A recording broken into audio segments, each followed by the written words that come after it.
I know it when I was 6 years old that I am different. Most important thing for me was that my family would accept me and would love me for who I was and who I am. It hurts inside not being you, trying to be everybody's perfect person.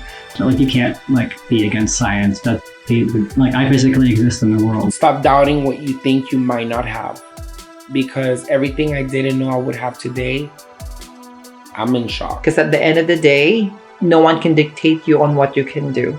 You have the power to change your life. Foundational alignment is the most rewarding thing that you can give to yourself. Definitely have as many conversations as they're comfortable with. And we need to understand each other. And we need to learn from each other.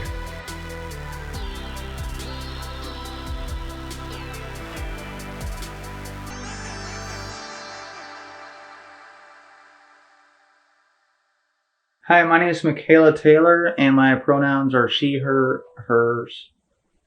There's a book called Psycho-Cybernetics by Maxwell Maltz that I read in early 2021, where I actually crawled into my happy place in my head without physically being there.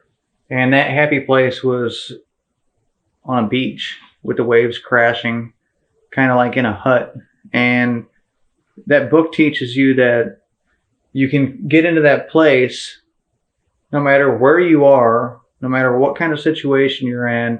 You can get into that place and it becomes a buffer or insulation versus anything externally that's going on in the outside world. So that worked for a little while until my life got so crazy from transitioning and being in a relationship that someone wasn't all the way in the relationship. My world pretty much crashed last year, and I ended up going to the actual beach to physically go to my happy place. And that's how I landed in Miami, Florida in November 2021. So 2022, sorry. The price of transitioning is you're going to pay a lot up front, but the ROI is so much greater. And if you don't know what ROI means, it means a return on investment. I came out in December of 2021. I did a morning show. I had a family life, several children.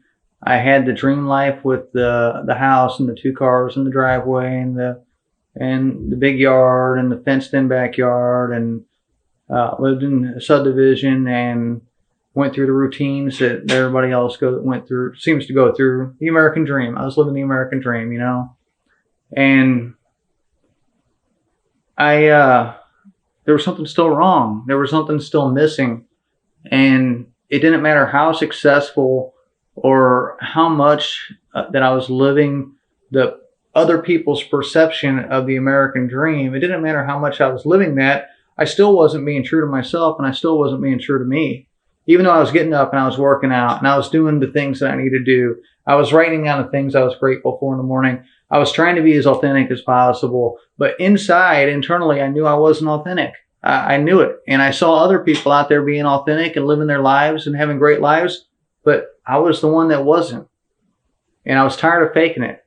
And I've been transgender my entire life. There's no age. I've been transgender since I was born. The problem is that I didn't face it. And I didn't even come out until I was 38 years old about being transgender. So it seemed to me at first when I came out that the price was nothing. And I was willing to give up everything except my family when I came out. Nobody wants to give up their family. And I'm not just talking about my wife and kids. I'm talking also about my parents, my sisters, all of my family. I didn't want to give up any of my family. And that's one of the reasons that I waited so long to come out. And none of them even had a clue, because fear kept me from making them have a clue that anything about me. They didn't know the real me. And I hid that from them because I was afraid of losing them. So 9 months go into transitioning, and the next thing I know, my wife started a relationship with someone else, and ended the relationship. And I sat in my house with everything. I kept my job. All of my advertisers stayed with me. My job stayed with me. I still had the house. I still had the cars. I had everything. I had everything that I'd worked for over the years, but I didn't have my family, and I was willing to give up everything except my family, and I ended up with everything except my family. And I couldn't figure out why. I couldn't figure out why. It was kind of like a paradoxical mind fuck, just to be honest about this, because I mean, I thought I was going to lose everything except my family. And then here I was, and then it dawned on me, I hadn't started my life yet.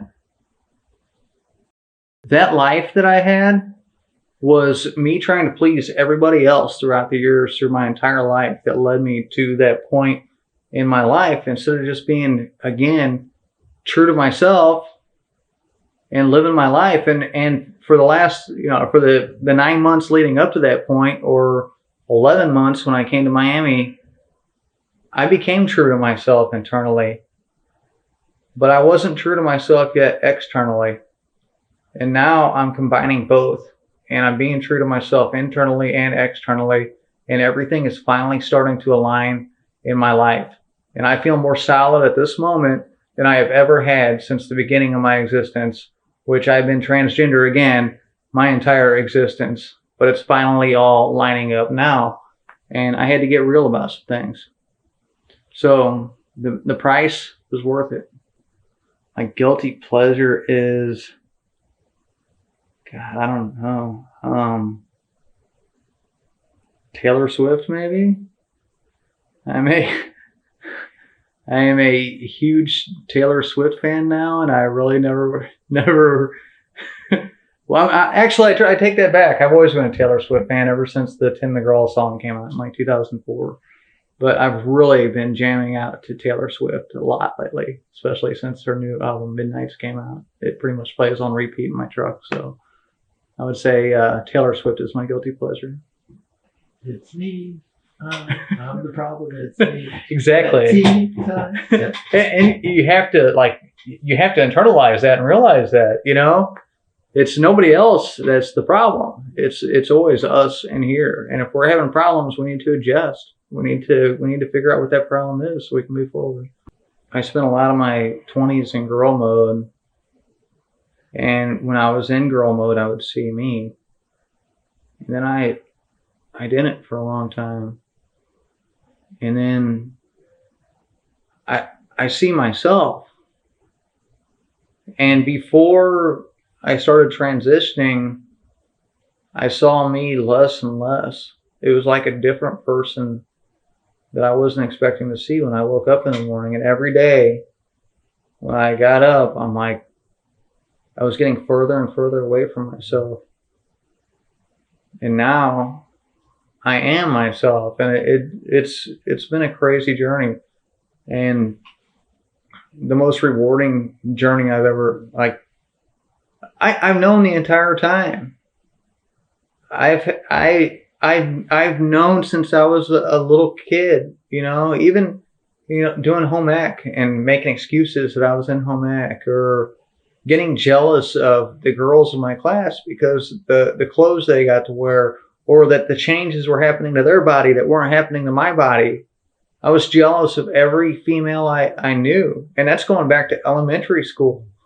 I was jealous of all of them. I was begging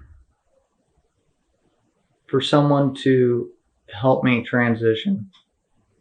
My entire 20s, almost my entire 30s. And I was begging, I was looking for someone. It was like always going for that Hail Mary, because I couldn't find the courage within myself to do it myself. So I was afraid of losing everybody. It goes back to that family thing. I was afraid of losing my family. And finally, I did find someone who convinced me that it was okay. And I owe them some definite gratitude. even though things don't work out the way that I hope they would externally. At that time, the world from now on will get the most rawest, realist, authentic version of me that there can possibly be, because I'm in alignment now.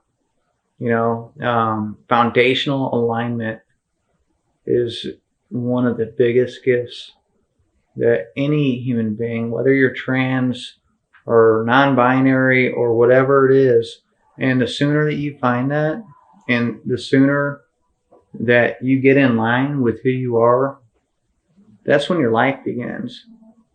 Our life is on hold when we were born until the day that we get aligned. And that's just the way it is.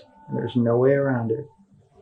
My advice to anyone out there is to be true to yourself and reach out to someone who's been through the journey if you need help. Those are the ones that can help you. I think we all do know in some regard or another who we are and what that core foundation looks like. And the journey is extremely scary.